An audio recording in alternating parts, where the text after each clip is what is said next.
¿Qué tal, amigos de 6 a 9? Buenos días. Para la entrevista política esta mañana hemos invitado a Luis Benavente. Ustedes lo conocen, ha estado varias veces acá. Él es director de Vox Populi. ¿Qué tal, Luis? ¿Cómo estás? Mario, buenos días. Bien, bien. Y bueno, el tema de hoy, sobre todo con un invitado así, son las cifras de la encuesta de Datum que se publican hoy en Perú 21 y otros diarios, Pulso Perú, donde, claro, la primera cifra que llama la atención es la de la caída de la popularidad o de la aprobación, mejor dicho, del presidente Kuczynski. Estaba en 27, había levantado un poquito de noviembre a diciembre, pero ahora ha caído a 20, su punto más bajo en lo que va del gobierno, y la desaprobación ha subido hasta 75, igualando lo que había sido el punto más alto de desaprobación en septiembre pasado. ¿Sorprende esa circunstancia? No, no lo creo. Me parece, Mario, que era totalmente predecible, ¿no? De 27 a 20 significa perder 25% de lo que tenía. Es una caída demasiado fuerte y es evidente que es por el indulto, ¿no? Si bien es cierto que había una mayoría de peruanos que quería el indulto, hay un porcentaje que no quería esos términos, ¿no? Y eso también ha generado, creo que lo hemos comentado en algún momento, un nuevo anti en el Perú que no existía, ¿no? Al anticomunismo, antiaprismo, antimilitarismo, antialanismo, etcétera, y muchos antis que había en el Perú.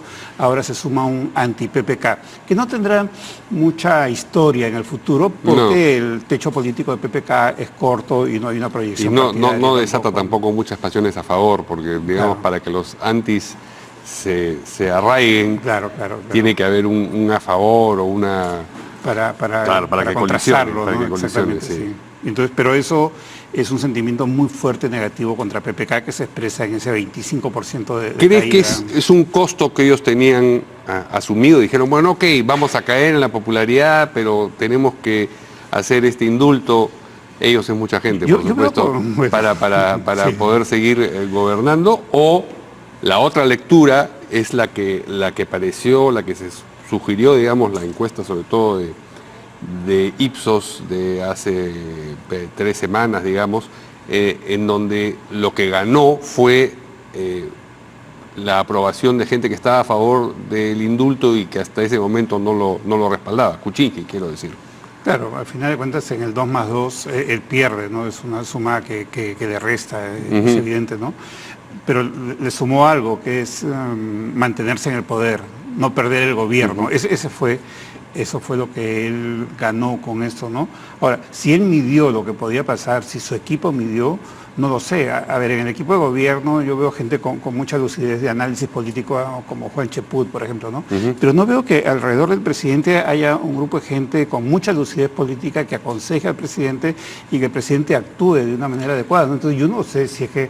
Por lo menos lo de actúe de una manera adecuada lo podemos descartar. A lo mejor le alcanzan diagnósticos interesantes, importantes, pero que eso se traduzca en una acción política parece que no tanto, ¿no? No. Y a veces hay cosas que parece que no las hubieran evaluado, ¿no? Por esa reacción callejera, inmediata, en plena Nochebuena en todo el país, creo que no la tenían pensada, ¿no? Pensaron que eso iba a pasar inadvertido con la Nochebuena y que la gente iba a seguir pues con su panetón y su pollo a la brasa. Bueno, habría que preguntarse cómo habría sido la reacción en las calles de no haber sido Navidad. Puede haber, digamos, el panetón y el chocolate, algún atractivo han de haber tenido para retener a la gente en su casa.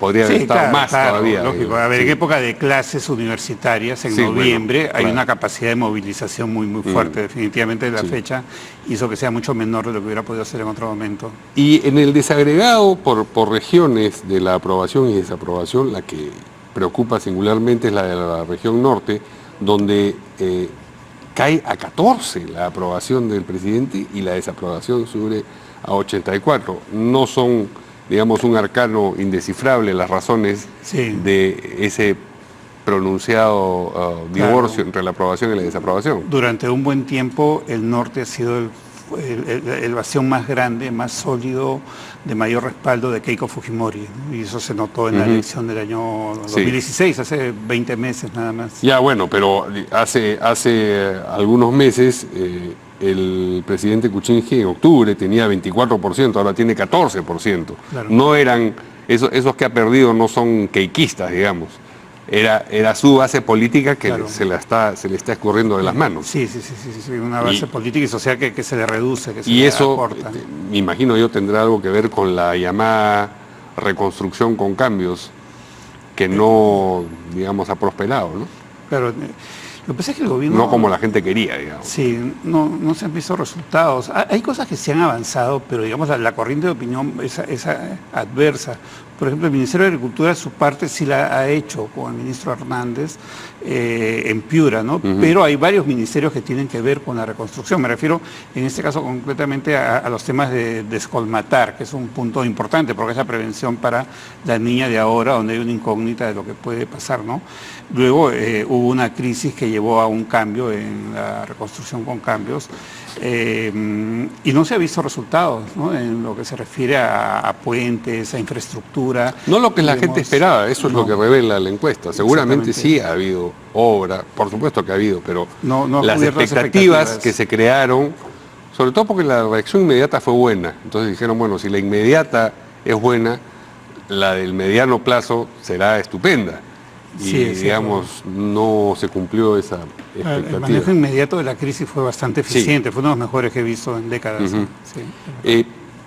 ¿Cómo puede seguir gobernando, no solamente en la presidencia, sino gobernando, ejerciendo el poder, Pedro Pablo Kuczynski, con esta aprobación que, si uno ha de creer en las tendencias, tendería a disminuir, ¿no? Ahora, en general, el Perú se ha acostumbrado a eso. El Perú es un país donde la frase negociación política no existe y es muy mal vista, ¿no? Cosa que sería inadmisible en Europa. Pero desde Toledo creo que no veíamos tan rápido una caída tan pronunciada. Y Toledo llegó a la mitad de lo que ahora, o menos de la mitad de lo que ahora tiene. Démosle tiempo. Kuczynski, ¿no?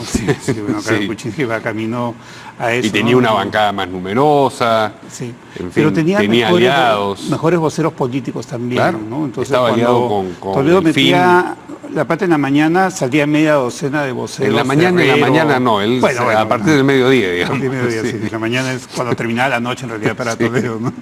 Pero digamos, cuando metía la pata a mediodía, en la tarde salían Ferrero, Garavito, a traducirlo, Bruce, a traducirlo, a interpretarlo y a arreglarle la plana, a corregirle la plana. Y esa era una manera como él, pero tenía políticos visibles y que actuaban a diario, ¿no?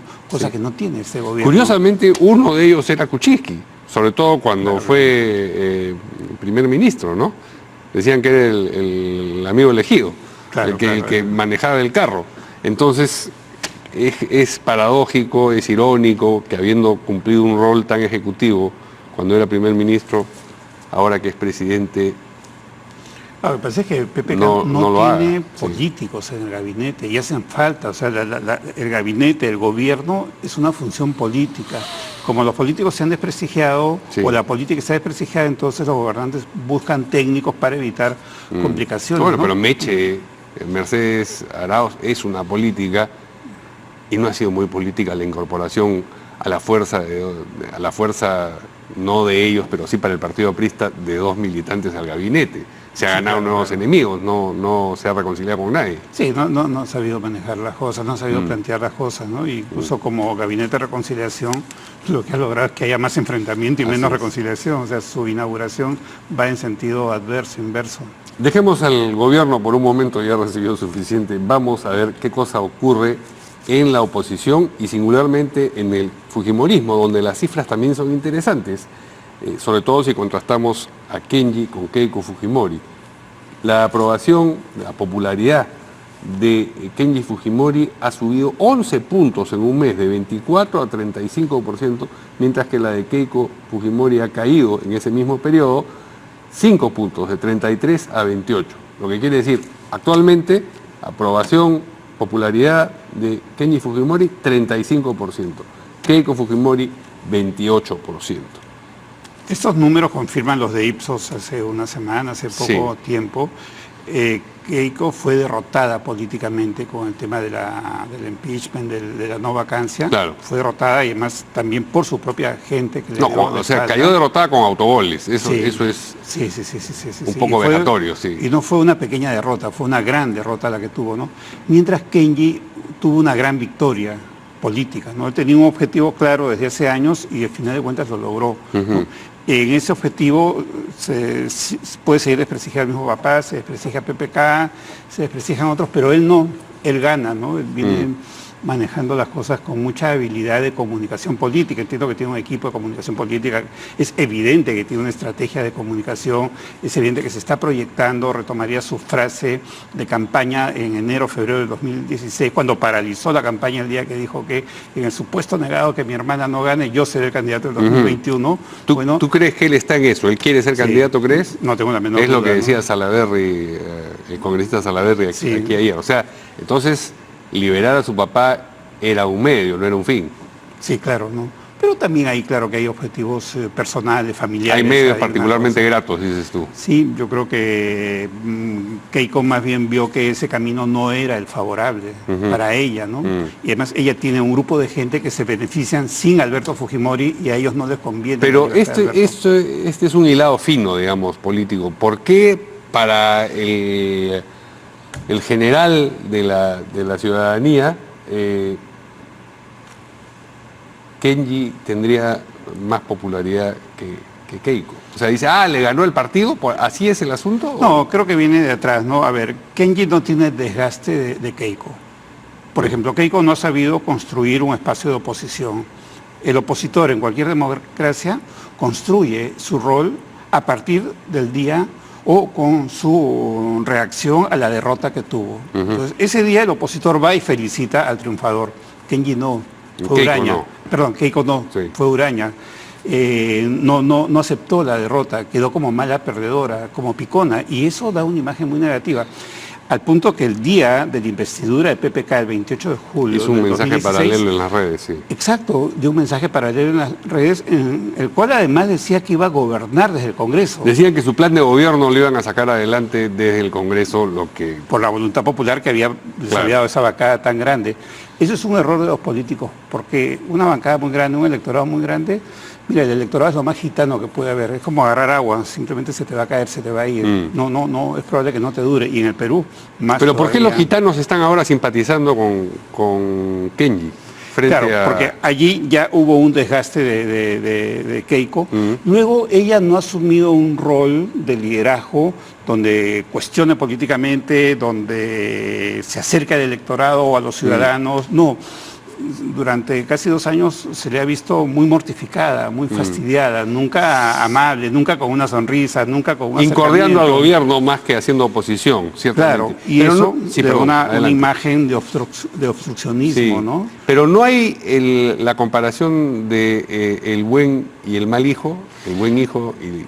Bien, eso no está, digamos, en el discurso público, pero sí está dentro de la enterrado en la estima de los ciudadanos. Bien, y esos enterramientos son muy fuertes, porque ahí están, no es que estén ahí a 20 metros. ¿Cómo sabemos que están ahí entonces? Porque digamos, es una idea que uno lanza y se los ve a los keikistas tratando de desvirtuar esa idea, Mario, porque te digo, es una preocupación. Hay evidencias de investigación. Hay evidencias de investigación. Hace unos 20 meses, a un mes de las presidenciales del 2016, en Voz Populi hicimos un estudio sobre el tema de los indecisos. ¿Por qué tanto indeciso? ¿No? Sobre todo en segmentos medio bajos y bajos urbanos. Queríamos detectar eso para un estudio que estuvimos haciendo en ese momento y evaluamos a los distintos candidatos, porque no votaban por ellos. Sí. La investigación era mucho más compleja y tomaría mucho tiempo, ¿no? Y en el caso de Kenji, el argumento más fuerte era el siguiente, porque fue una mala hija con su mamá. Ajá, eso decía. Con su mamá. Claro. Decía. Claro, yo sé por qué, por la historia de la electricidad y en general, digamos, el aislamiento del que fue objeto la señora Iguchi y la circunstancia de no haberla visto a ella siempre al lado. En ese estudio privado, digamos, el lenguaje que se usa es porque no apoyó a la mamá en momentos de enfrentamiento con su papá, y la mamá con el papá, ¿no? Entonces, digamos, y eso le lleva a la imagen de que no fue buena hija, ¿no? Y eso es un estigma bastante fuerte. No está tanto en el discurso público, sí algo se menciona, ¿no? Pero a eso... Se le suma lo de ahora. Hay que agregar que por otro lado manda a castigar a su hermano Kenji. Y Kenji tiene buena imagen, pues entonces no es el malo de la película que es castigado, sino es el bueno de la película, es el muchacho travieso, que cae bien, que tiene simpatía, al margen de cualquier valoración política. Entonces ya no solo queda como mala hija con la mamá, sino como mala hermana. Y ahora es evidente que no movió un dedo para la libertad del padre. Entonces queda como mala hija con el papá. Eso no está, pero eso pasa a la factura y yo creo que... ¿Y eso puede estar manifestándose en estas cifras que vemos ahora o no? Sí, eso, el obstruccionismo... Sí. No solo eso, etcétera, pero digo, ¿no? Eso también. Sí, yo creo Ese es un ingrediente en el contraste. Sí. En cambio, Kenji queda como entre comillas, el héroe que se la jugó por la libertad del padre y lo logró. Era misión imposible, era un objetivo casi imposible y lo logró. Y no hay contra él un castigo de imagen pública, ¿no? Pero si uno ve el hashtag de algunos tweets de este sector, el sector keikista, que dicen Keiko es presente y futuro, donde se entiende Alberto es pasado, parecería que está lloviendo sobre mojado, es decir, que va a insistir en una actitud que la va a perfilar como la hija remota, por decir. Claro, pero eso lo que va a hacer es recortar sus posibilidades para el futuro. Sí. Porque por último, claro, ella tiene control partidario, pero sin duda. La votación, el electorado, el carisma lo está perdiendo, ¿no? Y más bien Kenji sí puede mantener el vínculo con el papá y rescatar lo favorable que pudiera rescatar, que es el electorado, esa simpatía que puede tener. Pero parecería que después del terremoto, ya el polvo se ha acomodado de nuevo sobre el suelo y se ha afianzado el poder de Keiko en la bancada y en el partido. Porque el poder de Alberto, y en consecuencia de Kenji, está en las urnas, diría uno, pero las urnas están a 3 años y medio de distancia. Entonces, por lo menos en la bancada, voy acá, voy allá, me quedo donde esté el poder. Esa es la impresión que da, sobre, por ejemplo, lo que ha ocurrido ayer, que ya han sacado de la permanente a 2 de los... bienvenido, ¿no? Sí, claro, que es una especie de sanción adelantada, ¿no? Exacto, sí. Sí, claro, ya se ha reafirmado, no le quedaba otro camino, pero eso mismo va a ser su límite, ¿no? Porque, a ver, para comenzar, ya no tiene esa mayoría absoluta en el Congreso. Entonces ya ahí perdió bastante, ¿no? Tiene una apreciable minoría, sin lugar a dudas, ¿no? Tiene una primera minoría contundente, fuerte, que en algunos temas podría ser alianzas con otros sectores, ¿no? Pero ya perdió esa hegemonía, ahí ya perdió bastante. ¿Crees tú que ya acabó el paso de un sector del fujimorismo a otro? ¿O de otro a uno? Ahí hay una incógnita, ¿no? Porque, a ver, los políticos quieren beneficios, entonces estos congresistas pierden beneficios si es que los expulsan, ¿no? Comisiones, personal, qué sé yo, una serie de beneficios. Hasta el uso del tiempo en el uso debate, del tiempo, con la bancada, etcétera, ¿no? Entonces, si quieres invertir a largo plazo, como Bienvenido Ramírez, no importa perder ahora, victimizarte, y ¿qué pasa? Más de la mitad del Perú, o un poco más de la mitad del Perú, es antifujimorista. Entonces, si hay algún factor que divide al fujimorismo, como Bienvenido Ramírez o Kenji Fujimori, va a ser visto con simpatía por ese sector. Es un 2+2 elemental, simple, ¿no es cierto? Entonces, allí hay... Pero a la hora de votar tendrá candidatos que expresen mejor su... Sí, claro. Pero ahora es a él con sus expectativas, ¿no? Ahora porque fastidia al que quieren fastidiar, pero... Claro, cuando en una entrevista le preguntaron al señor Ramírez si a usted después de la votación se le veía que miraba a las tribunas, no sé qué actitud, qué significaba eso. Era un triunfo que teníamos, lo dijo así, él está empoderado, él está fuerte, él siente que está liderando a todo ese grupo, ¿no? Ahora, yo no sé si es que la bancada fujimorista les van a demostrar que van a perder privilegios y que vuelvan al cauce original y que hagan un mea culpa, o si es que la fuerza de Kenji puede ser tan grande que les permitan un sacrificio para una inversión política futuro, ¿no? Yo diría que hay una incógnita ahí, no sabemos. Y en la izquierda, primero, capitalizará las marchas. Una última pregunta, porque ya nos tenemos que ir, pero ¿quién está ganando el pulseo? ¿Verónica Mendoza o Marco Arana? No, Marco Arana es la figura ahora, ¿no? Es la figura. En la izquierda hay 4 figuras fuertes a nivel nacional. Hay muchísimas, pero 4 fuertes que son Glave, que ha tomado mucho protagonismo en el Congreso. Arana, que ahora está él y Patria y Libertad en mucho mejor situación que hace 2 años cuando perdió las primarias con Mendoza. Mendoza, que ayer reapareció luego de mucha ausencia. Y el otro es en el norte Goyo Santos, ¿no? Que tiene mucha fuerza, más aún cuando representa una izquierda radical, cuando la derecha está más corrupta que nunca, por lo menos ante la imagen pública, ¿no? En esos 4 quien más fuerza tiene es Arana. Ahora. Al punto que, y además Arana creo que ya aprendió a hacer política, porque, claro, esa prédica que hacía en el púlpito ahora la está haciendo en los medios, y él cuando pide una nueva vacancia, en realidad sabe que no va a conseguir la mayoría, ¿no? Pero no lo hace para vacar al presidente. Lo hace para capitalizar políticamente. Para posicionarse en tema antifujimorismo, anticorrupción y ser la carta de unidad y la candidatura fuerte de la izquierda del 2021, ¿no? Yo creo que eso está clarísimo en Arana. Eso merece una conversación larga que tendremos, ojalá, la próxima semana, pero ahora nos tenemos que ir. Le agradezco a Gracias, Mario, por la invitación. Nos vemos efectivamente ya el lunes acá en De 6 a 9. Buenos días.